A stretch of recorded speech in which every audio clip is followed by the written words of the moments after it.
Hello and welcome to my channel. I hope you all are doing good. Summer vacation बच्चों से ज़्यादा बच्चों की माँ के लिए ज़्यादा ज़रूरत होती है एनर्जी रिप्लेनिश करने के लिए, ताकि साल भर हम एनर्जाइज्ड होके अपनी सारी रिस्पॉन्सिबिलिटीज़ निभा पाए। इस एनर्जी रिस्टोर करने की भी बहुत ज़रूरत पड़ती है। जब बच्चा छोटा होता था, हम भी यंग होते हैं, तब समर वेकेशन में समर कैंप्स बच्चों की अदर डेवलपमेंट के लिए जो भी रिक्वायर्ड एक्टिविटीज़ होती थी उसमें हम बच्चों को भी डालते थे और खुद भी बिजी होते थे। अभी बच्चा बड़ा हो गया है तो रिक्वायरमेंट्स आर डिफरेंट। किचन बहुत बिजी होने वाला है तो मैंने डाइनिंग टेबल पे टब पे पानी भर के प्लांट्स को बॉटम वाटरिंग कर रही हूँ।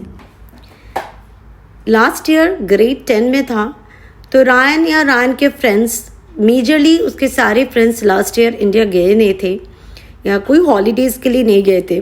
तो इस बार ऑलमोस्ट रायन के सारे फ्रेंड्स सभी चले गए इंडिया, वो भी लॉन्ग छुट्टी के लिए। तो रायन इज़ लेफ्ट अलोन। तो मैं आजकल वीकेंड्स को अपने आप को खाली रखने के लिए वीकडेज में ज़्यादा करके मील प्रेप करके रख लेती हूँ, ताकि वीकेंड्स हम रायन को थोड़ा बाहर ले जा सके। Otherwise he was feeling little left out. बाहर रहने का one of the major disadvantages, जब हम छोटे होते थे वेकेशंस में हमारे कज़न्स आ जाते थे और हमें पता भी नहीं चलता था 1 महीने की छुट्टी कब ख़त्म हो गई, छुट्टियाँ कम पड़ती थी। Top of that Ryan single child, तो थोड़ा सा बोर हो जा रहा है वो। खैर, मैं वीकेंड में अपना किचन का काम को शॉर्टकट करने के लिए थोड़ा सा प्याज को काट के मैं फ्रीज़ कर लूँगी और आटा भी 2 मील्स के लिए मैंने गूँथ के रख लिया। ये सैलड स्पिनर बहुत सालों पहले जब मेरे पास था नहीं तो मुझे इसका इम्पोर्टेंस भी नहीं पता था, पर जब से मैंने एक बार यूज़ किया है आई गॉट टू नो कि अगर आप रेगुलर बेसिस पे सैलड या लीफी वेजीज़ को वॉश करके स्टोर करना चाहते हो, दिस इज़ अ मस्ट, क्योंकि इतने अच्छे से वॉश करने के बाद स्पिन कर देता है कि लीफी वेजीज़ ड्राई होके लॉन्ग टाइम के लिए प्रिजर्व कर सकते हैं। एंड एज ऑलवेज मैं लेटस का पूरा ही हेड काट के चॉप करके रेडी टू ईट करके रख लेती हूँ।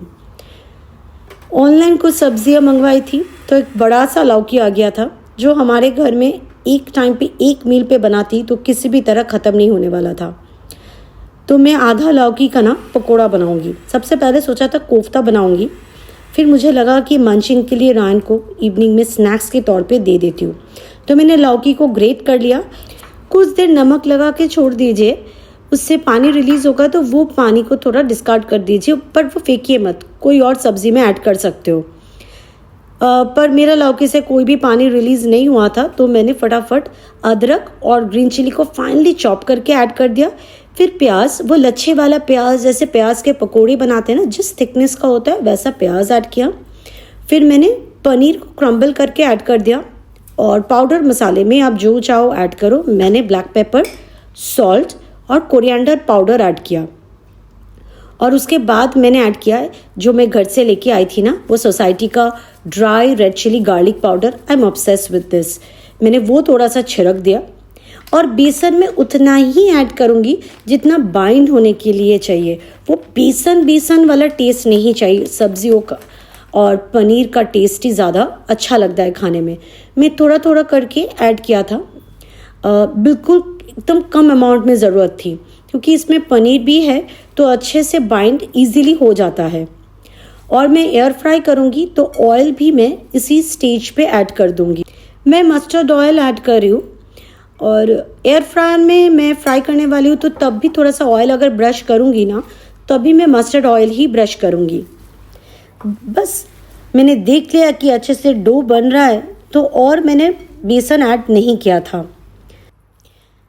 ऑब्वियसली इसको आप फ्राई कर सकते हो, पर अगर आप मेरा वीडियोस देखते हो आपको पता है कि मुझे डीप फ्राइंग शायद करना आता ही नहीं है। It's been so many years और मुझे शुरू से ही डीप फ्राइंग से मौत आती है। आप इसको अप्पे पैन में भी बना सकते हो, अप्पे पैन में भी बहुत अच्छे से बन जाता है। अगर मेरा एयर फ्रायर बिज़ी होता तो मैं शायद अप्पे पैन में ही बनाती, पर एयर फ्रायर मेरा खाली था तो मैंने एयर फ्रायर पे लगा दिया। 180 डिग्रीज़ पे मैंने पहले 8 मिनट्स के लिए एयर फ्राई करूँगी।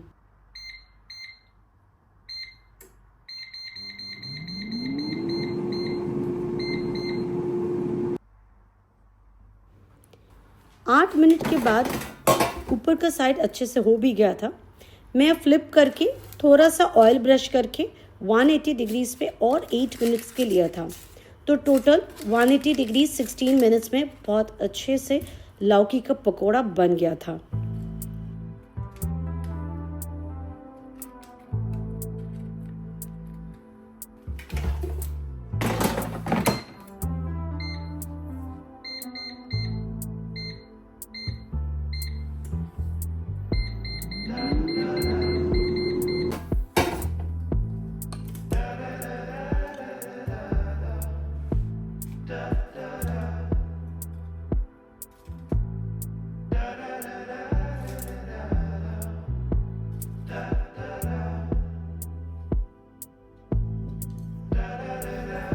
Good morning friends. Next day शुरुआत की डस्टिंग के साथ और आज था अच्छी तरह से पूरी घर की डस्टिंग। उसके बाद रेगुलर का वैक्यूमिंग और मॉपिंग।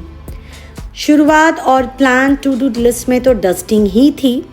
पता नहीं डस्टिंग करते करते कब मेरा ट्रैक चेंज होके चला गया डीक्लटरिंग पे। और मैं अगर डीक्लटरिंग पे लग जाती हूँ ना, आई डोंट नो शुरुआत करती हूँ कि एक कैबिनेट या एक वार्डरोब से कब दूसरी वार्डरोब तक पहुँच जाती है और मेरा पूरा सुबह निकल गया डीक्लटरिंग पे। आई थिंक मैं जब डीक्लटरिंग करने लगती हूँ ना, I just get hooked up in that process कि शेल्फ खाली हो रहा है, कबर्ड हल्का हो रहा है, and that gives me some joy कि थोड़ी और जगह बन रही है। जब ये वीडियो एडिट करने के लिए बैठी हूँ ना, तब मुझे रिग्रेट हो रहा है कि काश मैं एटलीस्ट कितना सामान डिक्लटर की थी उसका एक छोटा सा क्लिप ले लेती। आई डोंट नो कहाँ से मैं इतना डिक्लटर कर दिया। और मुझे लगता है ना कि शायद मैं डिक्लटर अच्छा करती हूँ, तभी मम्मी के घर भी जाती हूँ। हर साल जाके ये एक काम मैं ज़रूर करती हूँ, डिक्लटर। खैर, वैक्यूमिंग मॉपिंग के टाइम पे सारे डाइनिंग टेबल के चेयर्स हटा देती हूँ और जो भी डोर मैट्स होता है वैक्यूम कर लेती हूँ, वो भी हटा देती हूँ ताकि वैक्यूम और मॉपिंग का प्रोसेस थोड़ा इजी हो जाए। वो नहीं तो हिंडरेंस बनते रहते हैं।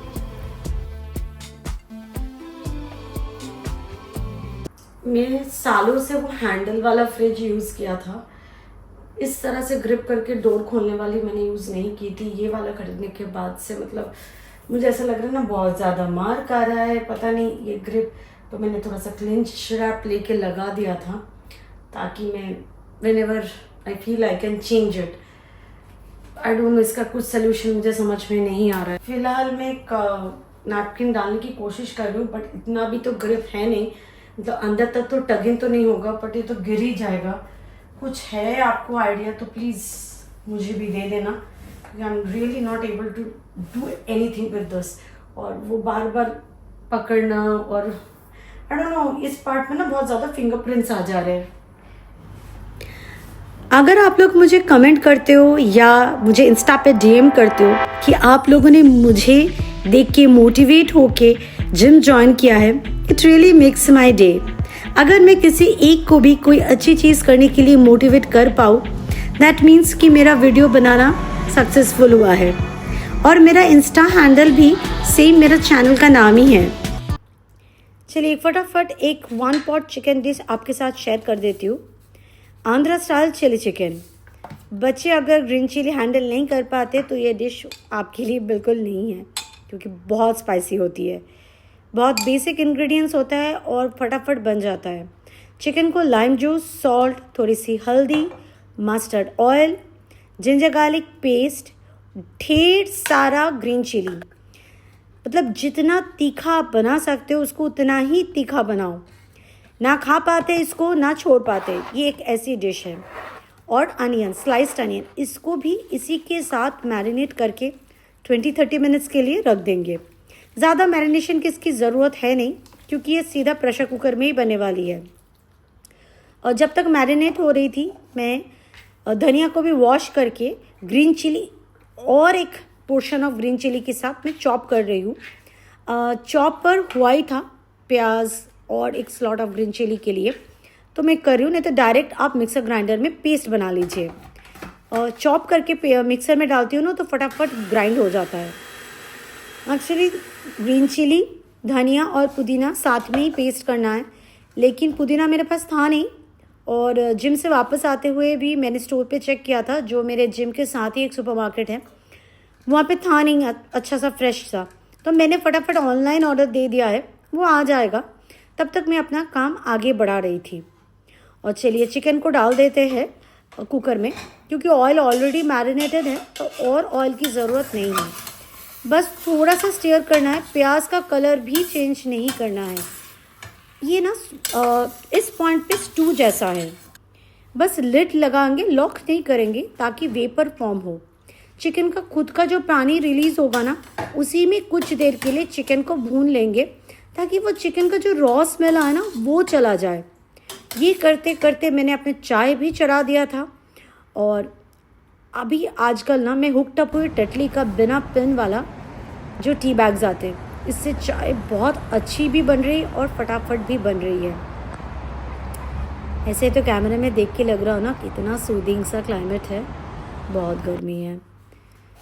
खैर मेरी मिंट भी आ भी गई थी, मैंने अच्छे से धो भी लिया है।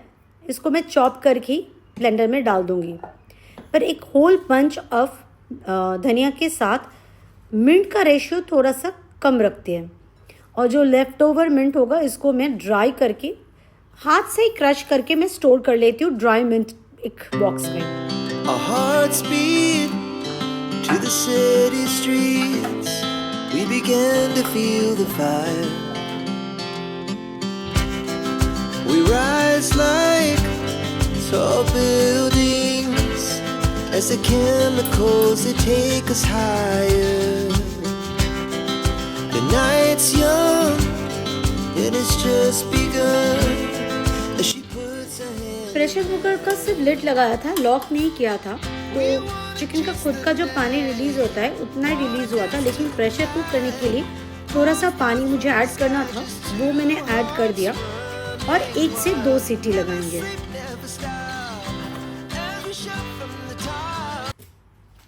1 से 2 सीटी लगा दिया है। चिकन का जो इतना ज़्यादा ग्रेवी है इसको थोड़ा ड्राई करना है। बाकी का प्रोसेस सीधा प्रेशर कुकर में कर सकते हो, लेकिन अगर प्रेशर कुकर में मैं कुकिंग करती हूँ ना, कैमरा में दिखाना बहुत डिफ़िकल्ट हो जाता है।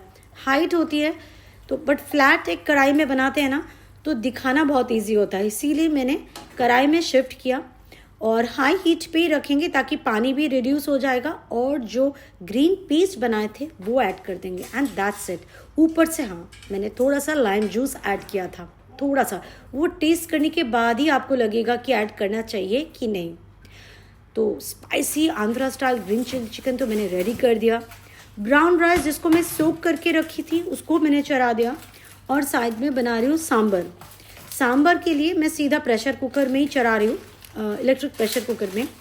तुअर दाल, chopped ginger, green chilli, onion और साथ में वेजी में मैंने ऐड कर दिया वो जो लेफ्ट ओवर मेरा लौकी था ना उसको ऐड कर दिया, टोमेटो और थोड़ा सा श्रेडेड बीट रूट था वो ऐड कर दिया। बहुत ही थोड़ा सा ही था, मुझे ख़त्म करना था तो वो ऐड कर दिया।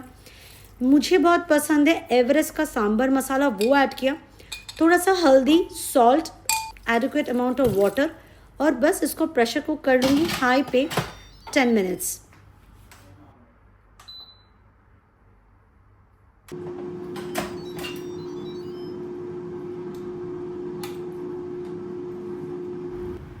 दस मिनट के बाद अच्छे से सब कुछ बॉयल हो गया है, बस सिर्फ एक बार कड़छी चलानी है तो एकदम परफेक्ट टेक्सचर में आ जाता है। पर पानी थोड़ा सा कम था तो मैं आगे थोड़ा सा और पानी ऐड करूँगी और मैंने टैमरिन पेस्ट ऐड किया।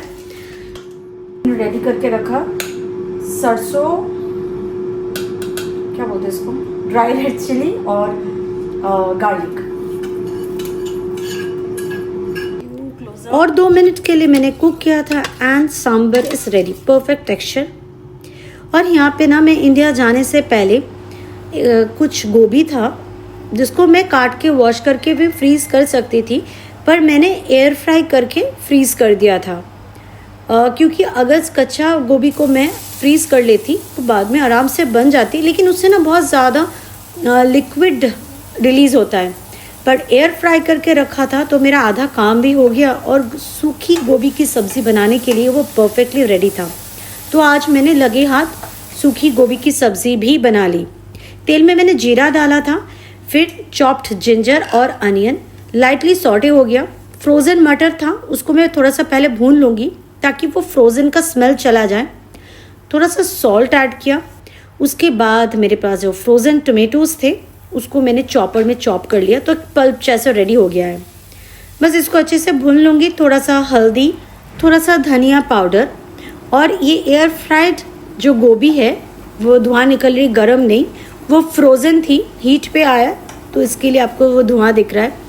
फ्रोज़न था, उसको मैंने थॉ नहीं किया था, डायरेक्टली फ्रीजर से निकाल के मैंने कढ़ाई पे डाल दिया। और आजकल मैं जैसे दिखा रही हूँ ना, obsessed with this dry red chilli garlic powder, वो थोड़ा सा मैंने ऐड कर दिया। और थोड़ा सा मैंने आमचूर पाउडर ऐड किया था, वो मिस हो गया है। दैट्स इट, एक सूफी मसालेदार फटाफट बन गई मेरी गोभी की सब्ज़ी। चलिए, डिनर भी बन गया। और मैं थोड़ा ज़्यादा करके डिनर बना रही हूँ ना, क्योंकि नेक्स्ट डे वॉज वीकेंड और मुझे वीकेंड में पूरा टाइम फैमिली के साथ बिताना था। मुझे क्वालिटी टाइम फैमिली के साथ स्पेंड करनी थी, मेमोरीज बनानी थी। और डिनर के बाद हम लोग निकल गए थे ड्राइव के लिए। हम लोगों ने एंजॉय किया, तो थोड़ा सा फुटेज मैंने ले लिया ताकि आप लोग भी एंजॉय कर सको। और इस सुंदर सा व्यू के साथ आज का वीडियो मैं एंड करती हूँ और मिलती हूँ आपसे एक नए व्लॉग में। Till then, take care, bye bye.